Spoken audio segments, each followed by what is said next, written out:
you look at the beginning, the very first pasuk, Ramban is very important just for explaining the context and the continuity between last week's parsha and this week's parsha. And obviously, different Rishonim have different approaches to this. So we're going to learn. What the Ramban says. So let's just find it. Yes, right at the beginning. First Ramban, pasuk Aleph Tam ve'ela mishpatim asher tosim lifneim. What is the reason behind the placement of this parsha? That these are the mishpatim you shall place before them. Says the Ramban, Ki rotza lahaktim lehem mishpatim. The Torah, Hashem wanted to put the mishpatim, the dinim, first. Ki ka'asher hoya ba'aseres hadibros hadibro horishan b'yedias Hashem v'asheni b'esra avodah zarah. If you look at the Aseres HaDibros, you find the first one is knowledge of Hashem, and the second one is Avodah Zarah. Chozar v'tziva es Moshe. So therefore, he then re-instructed Moshe, or instructed Moshe for a second time. Kosumal b'nei Yisrael. In other words, after that it says, Atem re'isem ki min hashamayim divarti mochem. So afterwards, in other words, after the Aseres HaDibros, it says, one second. So in other words, in the Maftir of Yisrael, Pasuk Yotes, it says, you have seen that I spoke to you min hashamayim, shetasirem ato oid, that you should warn them again, she'itnu libam lamasha ro, yizaru mitzvos eho'ela shetzivisem, and they should be very careful about the mitzvahs I've commanded them about. In other words, there's a reiteration of the Atzeres HaDibros immediately afterwards. Kiatem re'isem, those words you saw, keneged dibor anochi, that's corresponding to anochi Hashem Elokecha, because it's saying the same thing.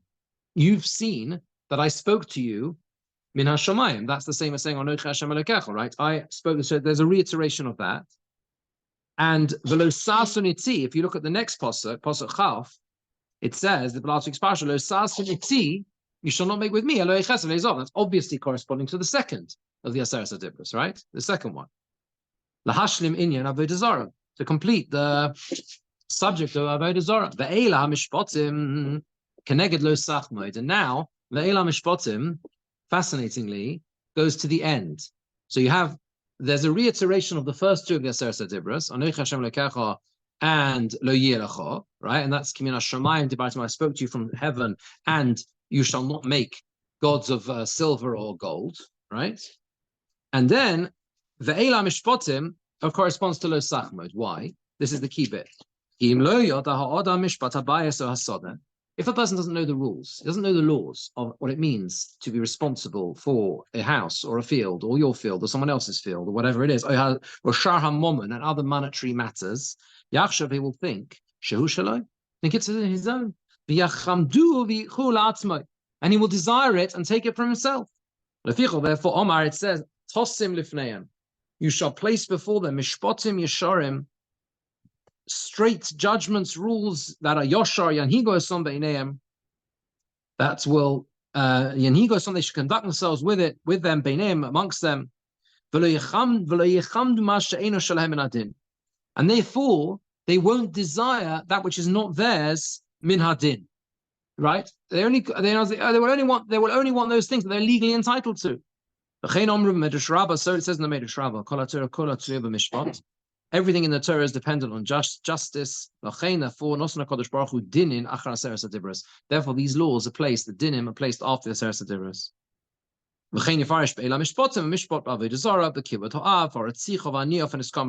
He then says that actually, if you look through the rest of Parshas Mishpatim, you will find a reiteration of many of the most of the Aseres HaDibros. There's a reference to adultery, there's a reference to Avodah Zarah, there's a reference to murder. It's basically there within there. But the Ramban here, it's a very fascinating thing, because what the Ramban is doing is demonstrating, number one, that there are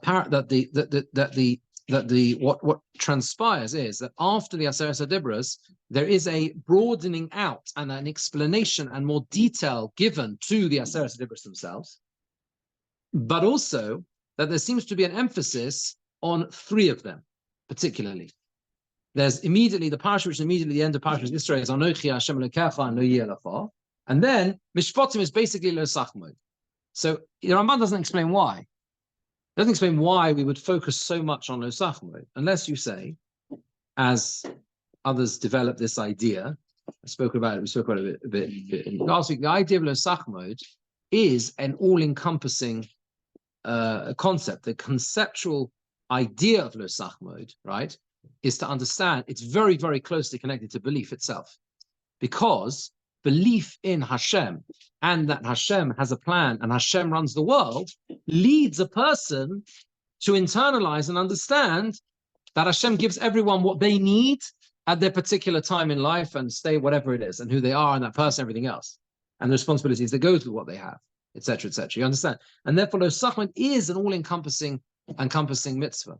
But what the Ramban here is telling you is that without Parshas Mishpatim, a person will always fail in Lo Sachman, not to covet someone else. Because if you don't have a system of law that establishes what is rightfully yours and what is not rightfully yours, then it's impossible to keep this mitzvah. You wouldn't know how to do it. Exactly, you wouldn't know how to do it. So that's the Ramban. So Ramban understands Mishpatim, Lo Sachman. It's a very fascinating link, if you see what I mean.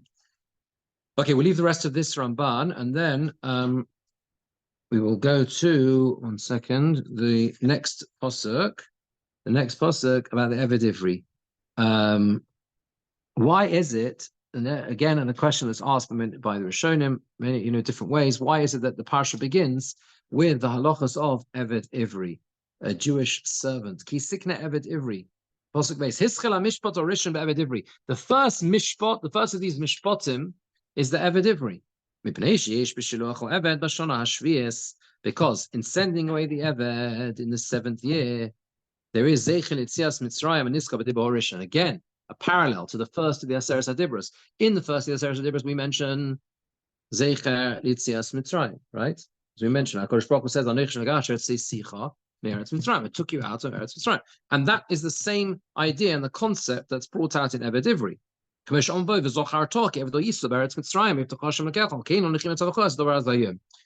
Ivri is bound up with remembering Yetzias Mitzrayim, because although the Torah doesn't spell it out here, in Devarim it does, right? In Parshas Re'eh it says, you shall remember that you were servants in Mitzrayim, and Hashem redeemed you, and that is why I'm telling you to do this, to keep this in this way. That is why I'm telling you how to treat an Eved, how to treat those who are, for whatever reason, less fortunate than yourselves. That is the concept of Eved Ivri, but it's not the only thing that exists with Eved Ivri, because you've got the other, he says, the other central feature, facet of the first of the Aseres HaDibros, which is Zeichel HaMa'aseh Bereishis, right? Or really he's focusing more on Shabbos, where of course we say Zeichel HaMa'aseh Bereishis, but of course Hashem creates the creator. V'yesh ba'od, he says, Zeichel HaMa'aseh Bereishis k'Shabbos. There is also a remembrance of Ma'aseh Bereishis, of creation like Shabbos. Why? Ki Hashon HaShvias le'Eved Shabboson mimeleches Adonov k'yom hashvi. Because the 7th year, when the Eved goes free, is like, right, he rests from the work of his master, is the same as the Yom HaShvi, the 7th day. V'yesh ba'od shvi bashonim shu hayovel. There's also the 7 times 7, which is the Yovel year, right? Well, the Yovel year is the year after that. Ki hashvi nivcha b'yomim bashonim u'b'shmitos, right? The 7th year is one chosen, right? B'yomim u'b'shonim u'b'shmitos. The 7th year is the one that is chosen in every way, whether it's days and years and shmitos cycles, balkola in and echad, everything goes to the same thing. And it is the secret of the whole existence of the world from Bereshis until Vayechulu. This is obviously an idea, seems to be a line based off Kabbalah. This mitzvah is very important. It hints great things in Ma'aseh Bereshis, right? So Ramban is telling us that we begin with Eved Ivri, because Eved Ivri, the entire story of Eved Ivri, corresponds and reminds us to fundamentals in our belief system.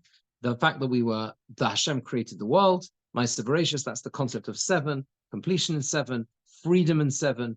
Freedom, we learn from Eved Ivri, a philosophical attitude. That's what the Ramban is saying, I think, to Shabbos itself. What does the Eved do in the 7th year? He's free. For what? Like he's no longer subjugated to his master, and therefore he's now able to do what? To serve Hashem under his own jurisdiction.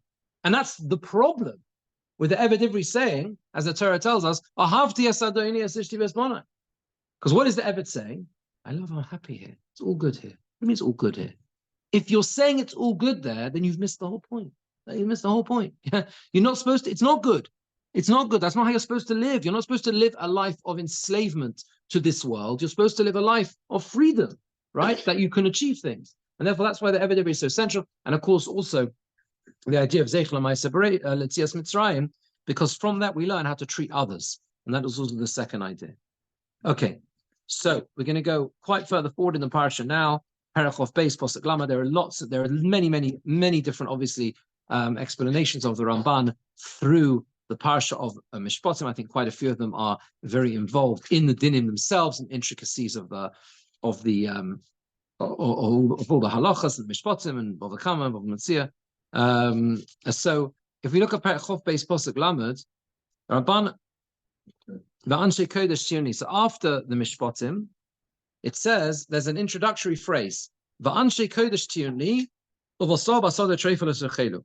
And you can't eat anything in the field that's a treifel.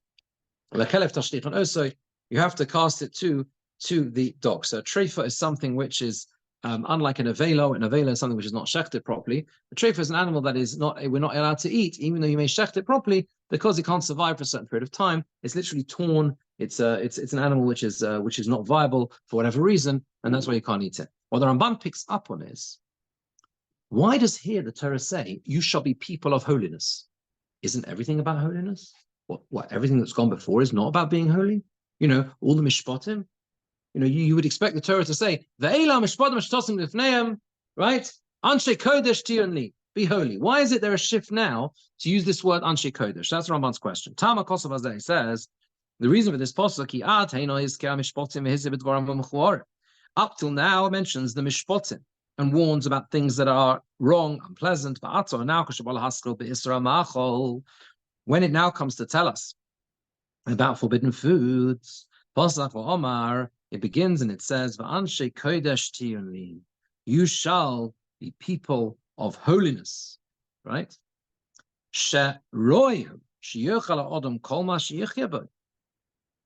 Really, a person should be allowed to eat anything that he needs to survive. What is the problem with eating certain things? There's no logic. That's what Ramban seems to be saying, right? There is the reason is only to achieve purity of the nefesh. That is the reason why we're not allowed to do this. I mean, you have to bring this into context of other. Ramban talks about physical benefits that arise from eating certain types of food, not eating others. He talks about that elsewhere. But the idea here is, I believe, that he's saying that there is a fundamental distinction between the mishpatim, which are logical ways to behave, and a society needs to function in a certain way, and therefore clearly there has to be rules around theft, rules around borrowing, rules around dangerous things in the street or dangerous animals. You understand? This is about tara b'nefesh. How do you become a refined person in the nefesh? A toichal dvorim, that a person should eat things, clean things, and again, that's a hint to what he discusses elsewhere, I think, that the foods that are not kosher produce within a person a gasus hanefesh. Gasus hanefesh really means gas means thick, and nefesh means the soul. So it means like a blockages and things that a certain coarseness. That's the right word. Yeah, gasus means that is produced in the person. This is linking to the idea that many non-kosher, for example, the non-kosher species of birds, they're the birds which are birds of prey, and the way they behave, and that affects you, etc., right? Al-Kainoma, therefore it says, "Anshe kodesh tirni, you shall be people of holiness." Kloma, meaning to say, Ani chofetz, Hashem says, I want shetiyu anshe kodesh. I desire that you should be people of holiness. Ba'avur shetiyu ruim li ledov kobi shani kodesh, so that you can cleave to me because I am holy. Therefore, you don't despoil yourselves for eating things that are disgusting. And therefore, you also bring the passing of Vayikra, the Shaksas of Shesechem. Don't make your souls disgusting. Okay, and that's what it is. He also adds that the Shrotzim, what's it called, the rodents and things like that, they are mashaktin hanefesh. They make a person, the soul, disgusting, if you like. But Shrefa doesn't have that level of disgusting, and therefore, whatever we understand, the shikuts, but there is kedusha in it. So, in other words, the shift here and the additional words for anshe kodesh tionli is telling Klal Yisrael that from this point on, these halachas are things which elevate you. That's the point, right? They make you fundamentally change your nature to have kedusha, which itself enables you to come close to Hashem. That's the message Ramban is conveying. Now, in Posuk Chav Gimel, Perek Chav Gimel, Posuk Tes Zayin, the Ramban asks a very interesting question, right? V'chag hakotzer b'kurei ma'asecha. Now, you know, the Torah here tells us about Shabbos, right? Everyone has to rest. And then it says, Sholosh regolim tochog li b'shonim. You have to keep 3 Yomim Tovim in the year. Eschak hamatzos tishmar, v'chag hakotzer b'kurei ma'asecha. And Ramban's problem here is that this is the first time the Torah has introduced Yom Tovim. You know that. This is the first time. Pesach is mentioned in obviously Parshas Bo. In that context of Parshas Bo, you have 7 days, Matzos, whatever. But the Sholosh Regolim, okay, it's the first time. The Chag HaKotzer implies that you know about it already. The Chag HaKotzer, as if this is something familiar to you, right? Oh, you're already Chag HaMatzos, the Chag HaKotzer, and the festival of your harvest, which is Shavuos. But we never mentioned it before. It's the first time in the Torah it's mentioned many times subsequently. Parshas Chisisa, right? Emma, you know what I mean? But this is the first time. Says Ramban, why does he mention it with the Shem HaYediyah? In other words, the hay. Chag HaKotzer, the harvest festival. Never been commanded, and they didn't mention it until now.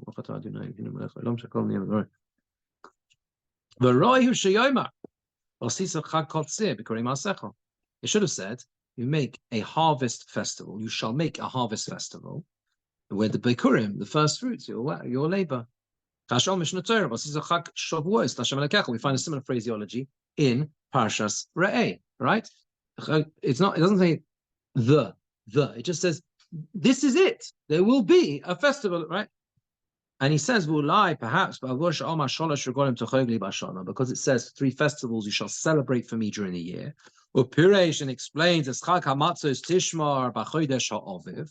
You shall keep the Pesach in the Chodesh HaAviv in the spring. Shetishmar says Chag b'Tchilas HaAviv. You make a Chag at the beginning of the spring. Therefore, it goes again and says, V'acher Tishmar, and the other one you shall guard. Sheyeh Chag HaKotzer b'Kurei Ma'asecha.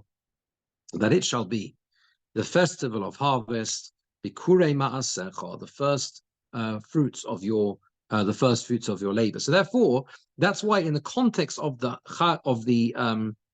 mentioning the Sholosh Regolim, it's suitable to mention to say that the second one is the Chag HaKotzer. Then you got Sukkos. Okay, so the Ramban is basically saying goes back on the Sholosh Regolim. Now, what is clear from this pasuk is that when the Torah introduces to us the Sholosh Regolim, it's intrinsically bound up, and it's through that in the rest of the Torah as well, in the seasons, right? In the seasons, right? That's how it is. The whole season is the agricultural cycle. Yes, that's how it is, right? And you know, your Chodesh HaAviv, Chag HaKotzer, Chag HaOsif, and the Ramban here gives us in a few short lines a guide to understand why this is. All of them, when you're gathering in all of your labor from the fields, to give thanks to Hashem. I think he's going back on not only Sukkos, even though Sukkos is Chag HaOsif, when you actually gathering in it. I think he's saying Kulam. They're all together part of the process of gathering in from the fields in stages. If that makes sense, you've got to go through the harvest to get to the gathering. There's also a point that me specific, and I think to D specifically on Shavuot. Yes, right. That's a separate question about Shavuos. Right. It doesn't have a linked to this point. It just says the harvest. Right. It's really part of the calendar, effectively. Yeah, it's there, and then the question is, what does the Torah want us to do with it? So you have this multiple levels, and if you the whole idea of the Shavuos Matan Torah, that's but the Ramban here is pointing out like this. What does it mean? What is the essence of linking it to the agricultural cycle? To give thanks to Hashem. Shehu shomer chukos shomayim umotzi lechem min haaretz. That He protects the whole cycle and the system and the way the world is set up so that we're able to produce bread from the ground. Two of these are psukim, I think, in Tehillim or somewhere. I think it's into to sate the soul, right? And in other words, to provide us with what we need, food-wise. And that's why it says you should basically when you come to face your master Hashem, the master Hashem, Shuha Odoin, Hamafarnis Avodov. He is the master in the sense that he supports us. And when the servant takes something, a portion from his master, they should come to him to see what he commands them. It means it before. So in other words, what the Ramban is saying is, you have to understand that he's saying that the binding up of the Shalosh Regolim with the agricultural cycle is intrinsically designed to link us in our relationship with Hashem to that cycle. In other words, we use the Omim Tovim as a vehicle of Hodah, of giving thanks to Hashem. Right? You've given me what I need. And the key points in the year bring that out. When you do the harvest, that's the moment to turn around to Hashem and say, thank you so much for enabling me to get to this critical stage of the agricultural cycle, of the food that I need. And then that enables us. That's why you come to Beis Hamikdash, right? Because then when you have that sense of Hodah, thanksgiving, you come El Panei Ha'odon Hashem. You face Hashem and say, Hashem, what do you want from me? You've given me so much, so what do you want from me? Yes. No, but there's no gathering. There's no gathering. What? Yeah, the Pesach is correct. Well, that the Omer begins there. The Omer begins there. Pardon? No. But it's a good question. What is the but it's the Chag, but it's the Chag HaOviv. In other words, it's Chag HaOviv.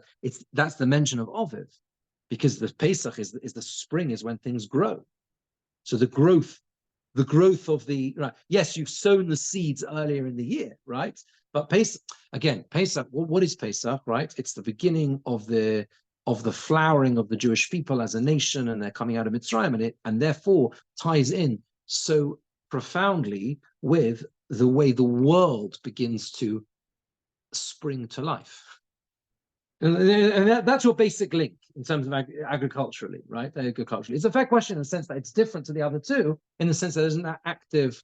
Although, as Jeremy says, there is the Omer and the beginning of that that takes place then, the harvest. But I think that's the basic. That is the basic connection, right? The Ramban says now, in 1 second, where is it? Yeah, let's leave the last part of it.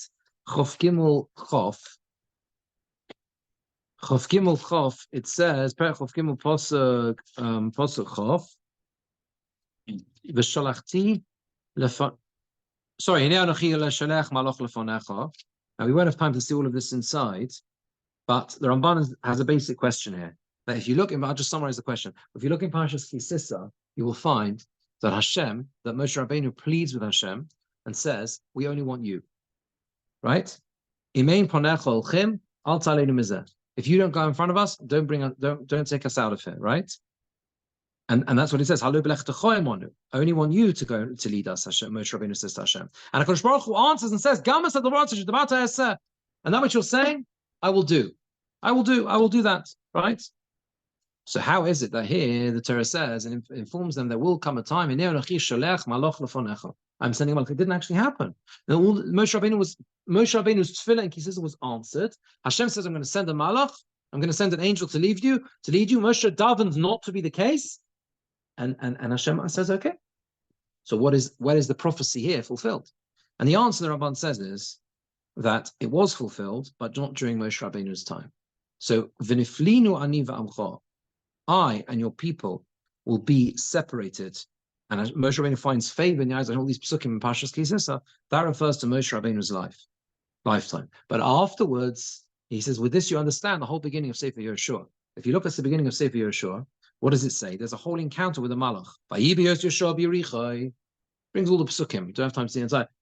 Right? And there's a harba shluch yoda, this Malach, and he says, "Who are you? You ours. You're part of the enemies." And he says, "No, I'm the Sartz of Hashem. Atzabossi. Now I've come. And Yeshua asks him, what does my master speak to his servant? And he doesn't say anything. There isn't anything revealed. He doesn't tell him why he's revealed to him.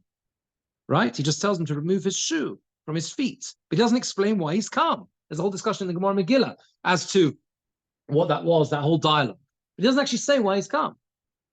And he says the answer was, right, towards the end, he says, this appearance, this vision was to tell him, now there's going to be a malach. Now the interaction is not the same as it was in the time of the lifetime of Moshe Rabbeinu. When it was the lifetime of Moshe Rabbeinu, it's Hashem himself, right? Hashem himself is leading, there's no malach there, right? But when Yeshua begins his period of leadership, there's a mysterious encounter with an angel, and the Torah doesn't tell us, doesn't tell us what exactly transpires. The malach doesn't say why he's come. Ato bossi, I've come now. So Ramban says, this is the answer. This parsha in Mishpatim, which was delayed. This is just pshat. It's a very important pshat. This was delayed. Moshe Rabbeinu managed to put it on pause. You with me? Right? For his whole lifetime. But the malach appears as the one who will be the one, there, when it gets to the time of Yehoshua. There was one very brief idea I just wanted to show you just for a second. A beautiful idea the Ramban says that in Pasuk Chofhei, and it links to the idea about the Sholosh Regalim. It says, "V'avadatem es Hashem Elokeichem, uveirach yislach mecho v'esmimecha, v'asirei simachol mekabracha." You serve Hashem, and He will bless your bread and your water. Right? Listen to what the Ramban says. It's worth spending 2 minutes. Kavonas hakosov bozeh. Can you see it? Parachov Gimel Pasuk Chofhei. Kavonas hakosov bozeh hazeh. Ba'avur shiroi v'evdei Zara yakiru v'yedu k'Hashem enechodo l'kir l'kim Adoni Adoni. He says most of the Zara, they know the emes. They know Hashem is. They know that Hashem runs the show. Most of them are not really thinking when they bow down to idols that idols really have power, right? They think it's like a superstitious thing, whatever. They think they'll get some success out of it. They see the sun helping things grow, so they bow down to the sun because they think that's going to help their produce, right?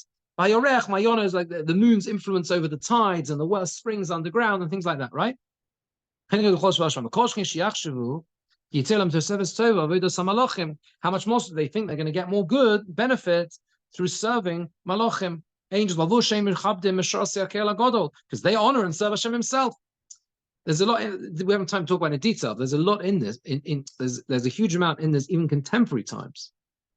Because most people in the world, you know that, believe in some higher power. And even those who subscribe to a religion, for example, that has multiple deities, right? There's a lot of research into this, and actually they have some belief in a superior, superior being, right?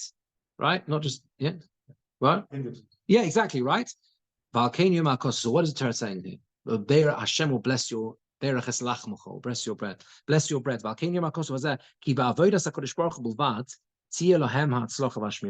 You want success? You want protection? You have to serve Hashem alone. Uprooting of Avodah won't injure. It's the opposite. Forget all the superstitious nonsense. Forget all these things that you think intermediaries are going to work for you, are going to have some effect, right? It's not going to help. It's not going to help. Only serving Hashem. Hashem himself will bless your bread. It talks about bread and water because that includes all food and drink, right? And the bracha means they should be increased.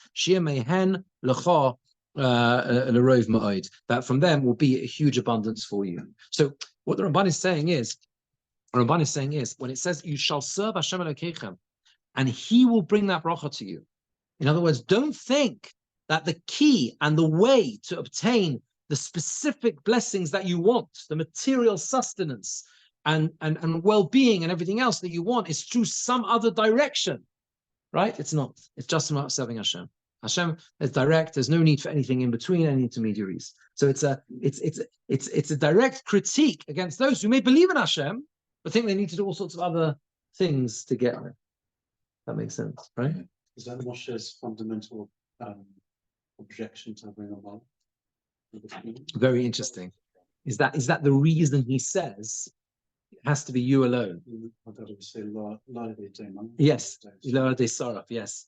Very fascinating to look into whether that's the connection. I mean, the simple pshat in Parashas Kisisa is that it's a punishment. So Hashem says, because of the way you've behaved, there's going to be a kaviyachol stepping back. In other words, the direct guidance from me is going to be, and Moshe Rabbeinu says, no, we want that closeness, right?